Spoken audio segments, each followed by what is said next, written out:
norma baru. Yang pasti perubahan lumrah kehidupan.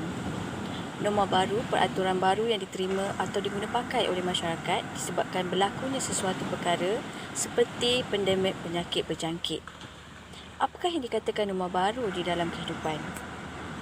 Mengamalkan amalan kebersihan tinggi.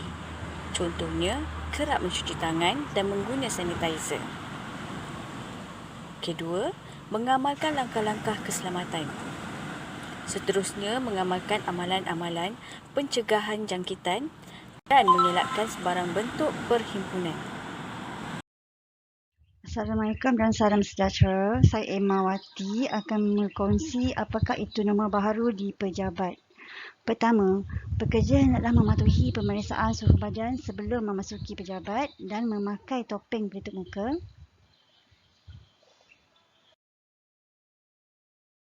Yang kedua, majikan hendaklah menyediakan hand sanitizer bagi semua pekerja mengamalkan kebersihan yang tinggi. Ketiga, pekerja hendaklah mengamalkan untuk tidak bersalaman di antara satu sama lain dan bersama dengan orang luar. Keempat, majikan hendaklah menangguhkan semua mesyuarat yang berskala besar. Dan akhir sekali, pekerja hendaklah menjaga jarak semasa makan di dalam pantry pejabat. Itu sahaja perkongsian daripada saya. Sekian, terima kasih. Assalamualaikum, saya Qurratul Aini ingin menceritakan tentang norma baru yang dipraktikkan oleh rakyat Malaysia apabila menaiki kenderaan awam seperti LRT. Pertama adalah memakai pelitup muka. Kedua adalah mendaftar masuk ke aplikasi MySejahtera. Ketiga adalah pemeriksaan suhu badan. Keempat, pencarakan sosial semasa masuk atau menunggu ketibaan LRT. Kelima, berduduk atau berdiri di tempat yang ditandakan. Assalamualaikum, saya Abdul Syamuddin. Jadi hari ini saya akan beri penerangan tentang norma baru berada di restoran. So saya ada 4 poin untuk menerangkan. So poin yang pertama ialah sebagaimana kita tahu, sebelum kita keluar rumah atau pergi mana-mana tempat, memastikan kita memakai face mask. Poin nombor 2 ialah membeli makanan dan membawa pulang. So macam kita beli, kita bungkus dan kita makan di rumah, supaya kita dapat mengurangkan atau mengelakkan penularan ini terus berluasa. Yang nombor 3 pula, membuat pesanan secara online menggunakan apps seperti Foodpanda atau GrabFood, supaya kita dapat mengurangkan kesesakan dan beratur panjang di restoran. Poin nombor 4, kita kalau boleh jangan buat kanak-kanak dan orang tua kerana mereka terdedah dengan bahayanya pandemik COVID. So that's all penerangan saya tentang bab ini. Terima kasih. Assalamualaikum. Saya mau menerangkan tentang norma baru di masjid. Pertama, face mask.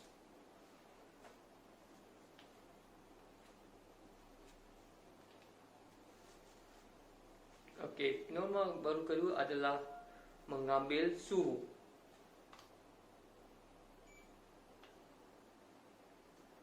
Yang ketiga adalah mendaftar.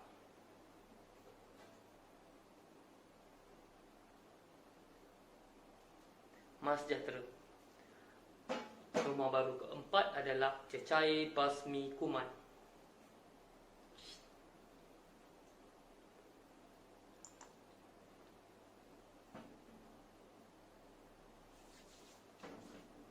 Dan yang kelima adalah penjarakan sosial 1 meter. Dan yang terakhir adalah perlu membawa sejarah sendiri atau telekong. Assalamualaikum, saya Siti Wardah. Saya akan share tentang norma baharu yang dipraktikkan di tempat awam, khususnya di pasar raya. seperti mana yang kita sedia maklum, pusat berbelah antara sektor peruncitan yang memberikan sumbangan kepada ekonomi negara. Pembukaan semula premis berkenaan telah diselaraskan dengan pematuhan SOP supaya wabak COVID-19 dapat dikawal sebaik-baiknya. Antara SOP yang diamalkan adalah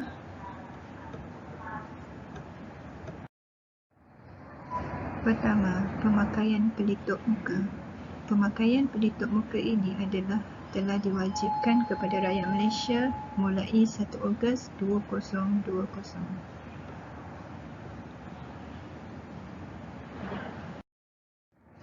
Kedua, daftarkan nama dan nombor telefon secara manual ataupun menggunakan kod QR MySejahtera. Ketiga, periksa suhu badan. Keempat, penggunaan cecair pembasmi kuman. Kelima, penjarakan sosial.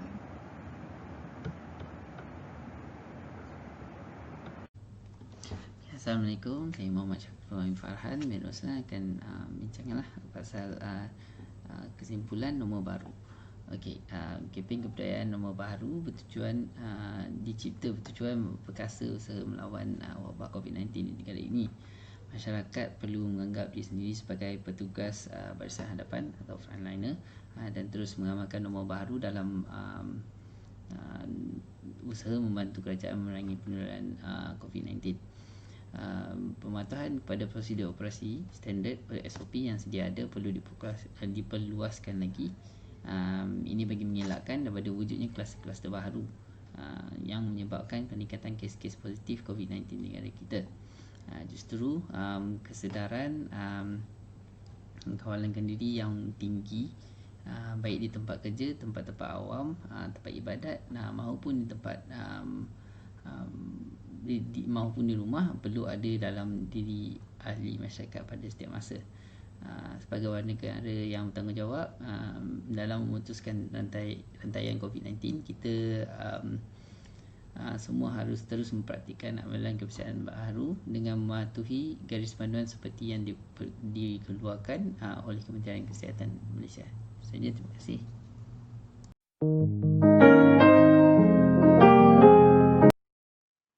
Assalamualaikum dan salam sejahtera. Nama saya Emma Wati binti Muhammad Rosli akan membentangkan salah satu tajuk dalam kajian kami, iaitu apakah itu COVID-19 ya. COVID-19 adalah satu sejenis virus yang boleh menjangkiti saluran pernafasan, di mana ia adalah satu virus baru yang berasal daripada haiwan dan menjangkiti manusia apabila ada sentuhan serta daging yang telah tercemar dimakan. Okey. Jangkitan virus ini adalah jangkitan dia sama je seperti jangkitan sesama yang lain, dan komplikasinya pula sangat teruk untuk golongan yang mempunyai sistem imun yang rendah ya. Okey, seperti yang kita maklum, COVID-19 ataupun yang lebih dikenali coronavirus mula ditemui dari negara China, Wuhan dan daripada daerah itu dia telah pun mula merebak ke seluruh dunia, ke seluruh pelosok dunia tanpa kawalan. Jadi disebabkan daripada rentetan itu, WHO ataupun World Health Organization telah pun mengisytiharkan COVID-19 adalah satu pandemik penyakit, di mana penyakit ini telah pun menjangkiti dan sukar dikawal ya. Okey, untuk mengetahui bagaimana gejala-gejala COVID-19 ini telah pun menjangkiti seseorang adalah seperti demam, batuk dan sukar bernafas, serta yang ia mudah menjangkiti warga emas dan golongan yang mempunyai sistem imun yang rendah. Namun COVID-19 dia tidak mengira peringkat umur, peringkat golongan yang punya sistem imun yang tinggi ke, ataupun peringkat di peringkat yang berpangkat ke, dia menjangkiti semua peringkat, ya. Jadi kita hendaklah berhati-hati. Seperti kita ketahui, COVID-19 tidak punya vaksin dan hanya rawatan untuk mengurangkan sakit menjadi lebih teruk sahaja dapat dilakukan. Disebabkan oleh itu, KKM telah pun menjalankan pelbagai langkah untuk mengurangkan kadar penularan COVID-19. Setakat ini sahaja daripada saya dan seterusnya akan disambung oleh rakan saya sebentar lagi. Terima kasih. Assalamualaikum. Okey, hari ini saya nak menceritakan tentang COVID-19, satu wabak yang memberi kesan kepada masyarakat Malaysia dan masyarakat dunia. Apakah punca penyebarannya? Okey, pada 12 tahun 2019, kes ini dikesan di pasar makanan laut China Selatan, Hunan, iaitu di daerah Wuhan di China. Okey, ini adalah kes pertama.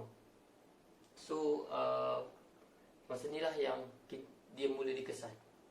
Seterusnya, benda ni diteruskan. Maksudnya, perjalanan dia adalah pada tahun 2020, 7 hari bulan 1 2020, apabila saintis China mendapati virus ini mempunyai persamaan dengan 96.3 dengan virus daripada kelawar Yunnan RATG13.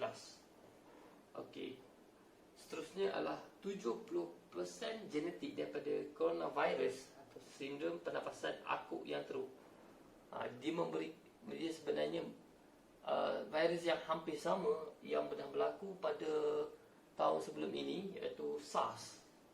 Okey, pada 12/1/2020, apabila WHO, Badan Kesihatan Dunia, mengumumkan wabak ini dan menamakan penyakit ini sebagai COVID-19. Masa awal tahun, bila WHO mengumumkan nama wabak ini. Okey, kita teruskan pada 25/1/2020. Apabila kes pertama direkodkan di Malaysia, iaitu warga negara Cina, apabila ada kontak rapat kes di Singapura semasa itu. Malaysia, inilah kes pertama 25/1/2020. Okey, pada 16/3/2020, Malaysia merekodkan kes tertinggi di Asia Tenggara, kenaikan mendadak daripada Perhimpunan Acara Keagamaan di Sri Petaling, dan seterusnya pada 18/3, pihak Kerajaan Malaysia telah mengumumkan MCO bermula. So, benda itu terjadi sehingga sekarang dan rekod masih lagi tidak memuaskan walaupun ada penurunan. Tetapi benda ini masih lagi berterusan tersebar di seluruhnya. Kesannya sangat dahsyat. So, inilah kronologi penyebaran COVID-19. Terima kasih. Kesan baik COVID-19 kepada manusia. Ketika seluruh dunia diuji dengan penularan pandemik COVID-19, kita dapat lihat banyak pihak terkesan akibat dalam menempuhi kehidupan seharian. Di Malaysia contohnya, pelaksanaan Perintah Kawalan Pergerakan PKP mengubah sebanyak cara kehidupan kebanyakan rakyat. Kalau sebelum ini diri kita sentiasa sibuk dengan pelbagai tugasan dan tanggungjawab setiap hari di pejabat dan di rumah, sehinggalah dalam tempoh PKP yang bermula pada 17 Mac yang lalu merupakan masa yang sangat panjang dapat dimanfaatkan sebaik mungkin dengan melakukan pelbagai aktiviti bersama pasangan dan anak-anak. Sepanjang tempoh PKP yang lalu, Suami dapat melihat sendiri tugasan isteri yang bekerja di rumah dari awal pagi hingga ke malam. Anak-anak juga tidak ketinggalan banyak membantu kerja-kerja untuk meringankan tugas ibu bapa di rumah. Ibu bapa juga tidak ketinggalan dapat memikul tugas sebagai guru di rumah kerana kelas pengajian anak-anak dijalankan secara atas talian. Masa yang banyak terluang ini boleh digunakan untuk menghubungi ibu bapa di kampung, adik-beradik yang jauh, saudara mara atau rakan-rakan untuk mengeratkan lagi hubungan yang jauh. Manakala golongan yang sudah biasa mengerjakan solat berjemaah di surau atau di masjid, sudah pasti akan berasa kehilangan suasana seperti ini. Walaupun tidak mendapat kebenaran untuk hadir ke surau atau masjid, pahala tetap mengalir sama bila melakukan solat secara berjemaah bersama kaum keluarga. Apabila keluarga dapat bersolat jemaah bersama secara tidak langsung, anak-anak yang melihat ibu bapa bersolat dan menjadi imam, mereka dapat mempraktikkan cara pergerakan dalam solat, bacaan yang betul sehinggalah selesai solat diaminkan doa sekeluarga. Selain itu, kita juga mempunyai masa yang panjang untuk membaca dan menghafal surah-surah dalam Al-Quran. Malah, budaya membaca yang selama ini mungkin sukar diamalkan boleh dilakukan dalam tempoh PKP ini dengan mengeluarkan simpanan atau koleksi-koleksi buku-buku yang belum atau tidak habis dibaca.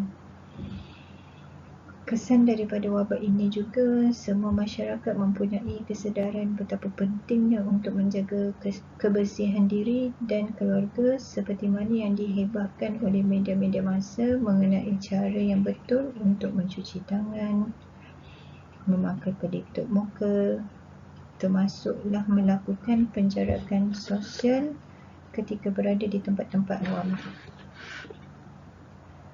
Penerimaan masyarakat terhadap kewajipan dalam melakukan SOP yang ditetapkan adalah sangat positif. Ini kita dapat lihat pelanggan-pelanggan premis melakukan SOP yang telah ditetapkan sebelum mereka boleh masuk ke premis perniagaan seperti pasaraya, stesen minyak, pengangkutan awam dan sebagainya. Kesan baik kepada alam sekitar pula, dalam tempoh PKP ini memberi impak yang positif kepada alam sekitar. Dalam tempoh pelaksanaan tersebut, pencemaran di Malaysia semakin berkurangan, contohnya seperti Sungai Kim Kim di Pasir Gudang yang dulu dikenali dengan isu pencemaran toksik dan tumpukan minyak sehingga tiada hidupan di dalamnya. Tetapi Alhamdulillah semakin pulih dan jernih airnya. Kilang-kilang diarahkan berhenti beroperasi sepanjang tempoh PKP. Oleh sebab itu, tiada lagi sisa toksik dibuang ke dalam sungai menyebabkan sungai semakin bersih dan terjaga. Manakala di Sungai Kelang juga, pencemaran semakin berkurangan apabila jumlah sampah dikeluarkan daripada sungai itu berkurangan sebanyak 43%.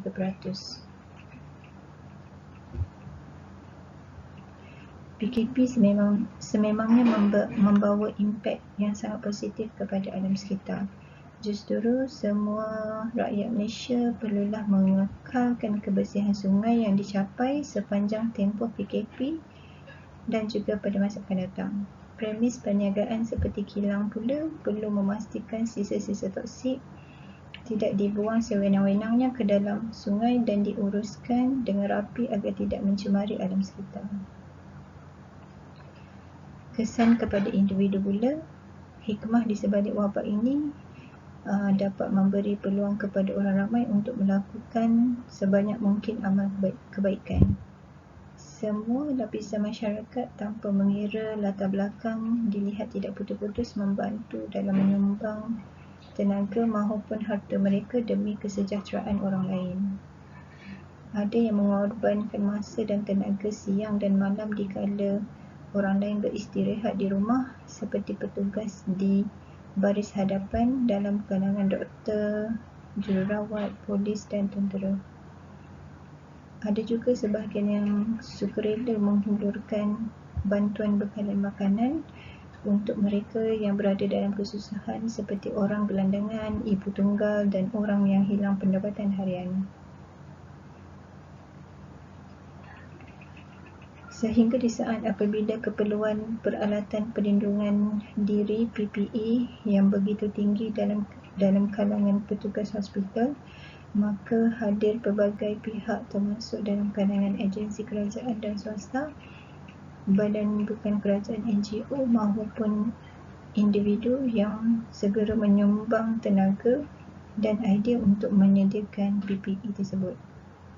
Malah ada juga individu dermawan turut mengambil berat hal ehwal masyarakat di sekeliling mereka, tidak kira sama ada di kampung maupun di bandar. Ini salah satu amal atau sedekah jariah yang besar ganjarannya di sisi Allah. Di sebalik hikmah, orang lain berada dalam kesulitan, maka ada yang tampil memenuhi hajat saudaranya di mana ia sangat dituntut agama. Lebih-lebih lagi ketika itu umat Islam berada di dalam bulan Ramadan. Sekian, terima kasih.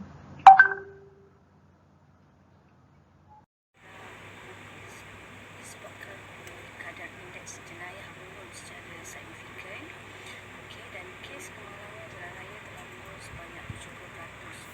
Apa yang kita tahu sekarang ini adalah pengekalan kebanjiran pendatang tanpa izin, yakni parti, dapat dielakkan. Dan lagi memberi peluang pekerjaan terhadap rakyat Malaysia yang kehilangan pekerjaan di waktu pandemik ni.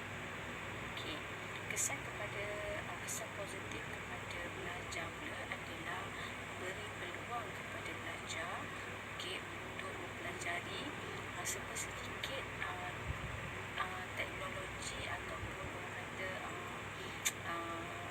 pembelajaran secara alam maya, dan juga mengambil berat isu-isu kebersihan.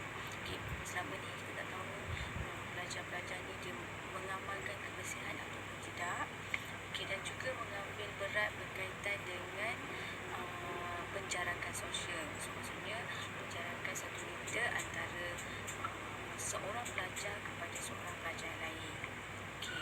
Dan juga lagi adalah untuk mengubah ataupun secara alternatif mengubah antara satu sama lain untuk mengelakkan daripada sentuhan secara fizikal. Kesan kepada pendidikan pula, proses pengajaran dan pembelajaran secara face to face dapat dielakkan. Dan juga pelajar-pelajar akan mahir menggunakan teknologi dalam pengajaran dan pembelajaran. Contohnya macam pengajar, dia akan mempelajari teknologi macam mana mengajar menggunakan alam maya. Dan juga kepada pendidik dapat menjalankan pengajaran dan pembelajaran secara alam maya. Terima kasih.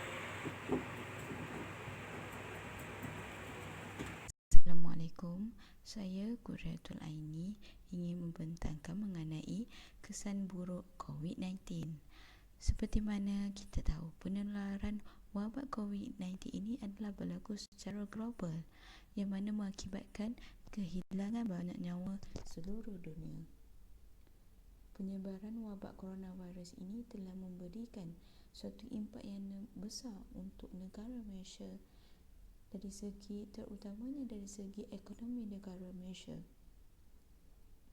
yang mana ia telah pun mengubah corak kehidupan manusia. Negara Malaysia juga tidak terkecuali daripada penularan wabak ini. Antara kesan negatif daripada wabak COVID-19 ini adalah seperti yang pertama, Malaysia kehilangan banyak nyawa, dan kedua adalah ia meroncatkan pertumbuhan ekonomi negara Malaysia. Ini kerana banyak sektor yang terjejas teruk seperti sektor perniagaan iaitu industri makanan dan minuman, industri pembinaan dan pembuatan, industri pelancongan serta industri pertanian, pembinaan dan perkhidmatan.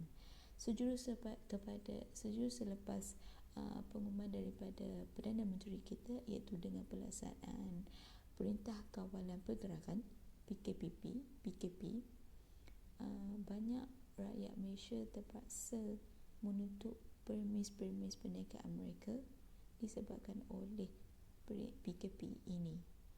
Hal ini kemudian berlanjutan lalu menyebabkan mereka tidak mampu untuk menanggung liability atau hutang-hutang yang terpaksa ditanggung oleh premis diorang, lalu mereka terpaksa membuang pekerja mereka dan menutup premis pekerjaan ini, premis perniagaan mereka, lalu menyebabkan lagi kadar pengangguran meningkat pada negara Malaysia.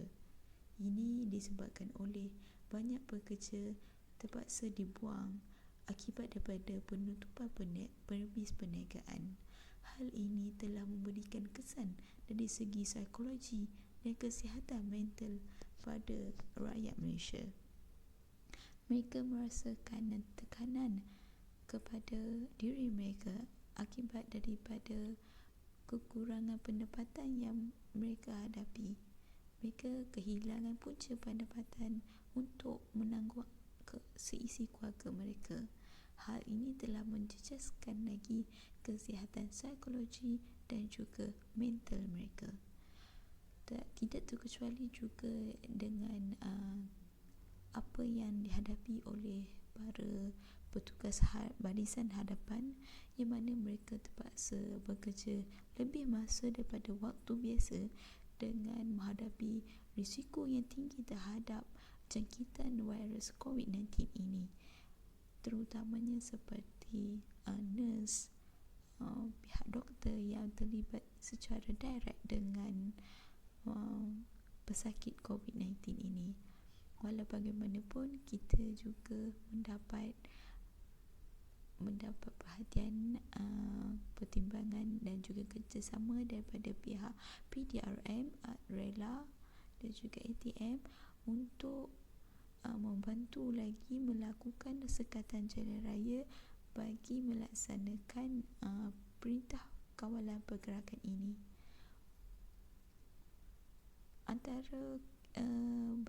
Antara kesan yang tidak dapat dirasai tapi sebenarnya berlaku adalah terjadinya pembelian panik oleh rakyat Malaysia yang tanpa mempertimbangkan kesan mereka. Kesannya iaitu memudaratkan ekonomi negara serta mendedahkan manipulasi pusat pasaran, iaitu seperti mengumpul barangan seperti face mask dan juga hand sanitizer sehingga sukar didapati di pasaran. Sekian daripada saya, terima kasih.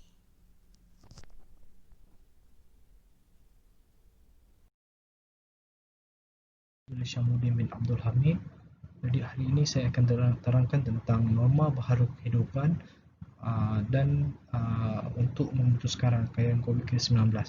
Jadi Badan Kesihatan Antarabangsa telah mengeluarkan prosedur SOP yang diguna pakai oleh Kerajaan Malaysia dan ditambah baik lagi oleh Kerajaan Malaysia supaya dapat memutuskan rangkaian COVID-19. Oleh itu, kita sebagai rakyat Malaysia perlu berganding bahu dengan frontliner kita supaya Malaysia zero COVID-19. Jadi saya akan menerangkan prosedur SOP tersebut. Item nombor 1, kerap basuh tangan dengan sabun dan air. Kedua pula, kita kena gunakan hand sanitizer supaya dapat mematikan kuman di tangan kita.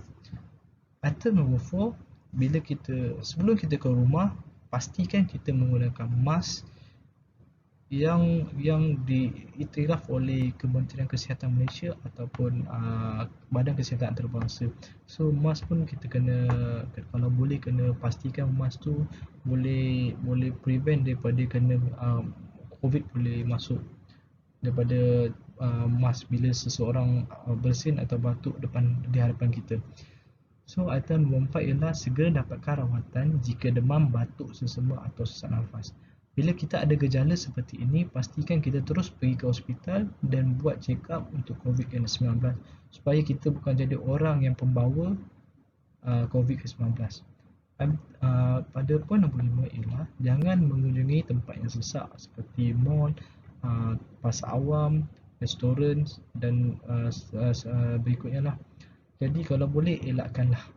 Item nombor 4, patuhi jarak sosial 1 meter antara satu sama lain setiap kali berurusan. Macam biasa saya cakap kan, setiap mana kita amalkan, mana-mana prosedur kita masuk mesti kena patuhi jarak sosial. So yang seterusnya ialah advokasi pada permukaan yang kerap disentuh.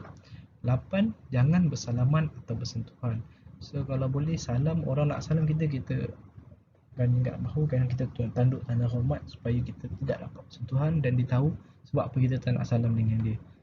So seterusnya ialah elak aktiviti kunjung mengunjungi dan elakkan mengadakan perhimpunan besar-besaran termasuk majlis keagamaan, majlis kerajaan atau majlis kebudayaan dan kenduri. Supaya kita, sebab apa saya cakap macam ni? Sebab bila kita berkumpul, kita akan menyebabkan COVID ni lagi mudah untuk tersebar. Jadi elakkan supaya yang Malaysia betul-betul zero COVID. Jadi teruskanlah aktiviti-aktiviti seperti ini. Tidak salah, tapi buat masa sekarang kalau boleh halang dan tahanlah kita punya iman kita supaya kita tak mengunjungi orang seperti itu, mengunjungi dan kunjung mengunjungi. So item yang terakhir sekali, mengimbas suhu badan sebelum mulakan kerja tu macam biasalah, mana-mana tempat pun kita kena imbas suhu. Kita masuk tempat mall pun kena, pergi kerja pun kena imbas suhu, kena hand sanitizer. So benda ni kena patut diterapkan oleh setiap individu supaya COVID ni tidak terus berkuasa di Malaysia. I hope Malaysia akan lepas COVID. Amin. That's all untuk part saya. Assalamualaikum, saya Muhammad Syafrul Fahim Farhan bin Ruslan daripada Kumpulan 5 akan membincangkan tentang kesimpulan norma baru. Okey, kita kat mana-mana pun kita mesti kerap basuh tangan dengan sabun dan air, sebab kita tak nak bagi tangan kita kotor. Mana tahu kita ada COVID-19. Lepas tu kita harus menggunakan hand sanitizer untuk matikan kuman. Kalau kita keluar, kita harus memakai mask atau pelitup muka bagi tidak merebakkan lagi COVID-19 tu. Jika sekiranya kita mendapat simptom seperti demam ke batuk, sesema atau sesak nafas, kita harus segera mendapatkan rawatan. Itu juga kita haruslah mengelakkan daripada pergi di kawasan yang sesak. Selain itu, kita harus patuhi jarak sosial 1 meter antara satu sama lain ketika berurusan. Disinfeksi juga harus dilakukan pada permukaan yang selalu yang kerap disentuh. Contohnya seperti petrol pump, di masjid dan di kedai makan. Selain itu juga kita harus mengelakkan daripada bersalam atau bersentuhan, kerana kita tak tahu sama ada orang yang kita bersalam tu ada COVID-19 atau tak. Kita juga harus mengelakkan aktiviti kunjung-kunjung, sebab lagi kunjung-kunjung kita tak tahu dari mana datang COVID-19 tu. Selain itu juga kita harus mengelakkan daripada mengadakan perhimpunan besar-besaran termasuk majlis keagamaan, majlis kerajaan, aktiviti kesukanan, kebudayaan dan kenduri. Kalau kita buat pun haruslah macam kecil-kecilan. Sebelum kita pergi ke mana-mana, kita harus mengimbas suhu badan sebelum mulakan kerja. Okey. Bagi kes COVID-19 ni, kita actually harus bekerjasama untuk membasmi atau membendung COVID-19 ni daripada terus merebak, sebab benda ni memberikan banyak kesan negatif, kerana ia boleh merangkut nyawa. So kita tak boleh leka atau bersikap pentingkan diri kerana kita rasa kita macam sihat, tapi kita tak tahu kita boleh menjadi carrier kepada virus tu. Mana tahu orang yang tersayang yang berdekatan dengan kita boleh menarik nyawa mereka. Sekian, terima kasih.